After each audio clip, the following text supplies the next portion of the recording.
We make clear very emphatically that the traditional U.S. prioritization of diplomatic engagement and cooperative measures with our strategic adversaries is no longer viable as a route to strategic stability.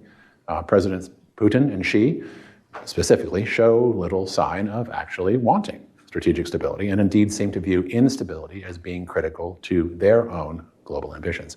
So through that prism, it clearly means that our traditional approach, which prizes that cooperative way to get to stability, has failed and may now, in fact, be dangerous. And as we say in the report, the U.S. strategy for stability since the Cold War is no longer applicable to the emerging security environment. And I'll quote again, U.S. attempts to reduce the role of nuclear weapons in its security strategy have been ignored and, in fact, exploited. Washington's calls for substantive, sustained, and high-level dialogue on strategic stability with both Moscow and Beijing have gone largely unheeded. And that's a full quote. So this clearly signals that our traditional strategy has failed to achieve its purposes in reorienting failing to reorient ourselves to these new threats. We in the U.S. have been, quote, negligent in preserving and adapting a strong nuclear deterrent. Those are strong words that you do not usually see in bipartisan unanimous reports. And I wanted to flag them because I like being a little punchier here, and these guys are more diplomatic than I am these days.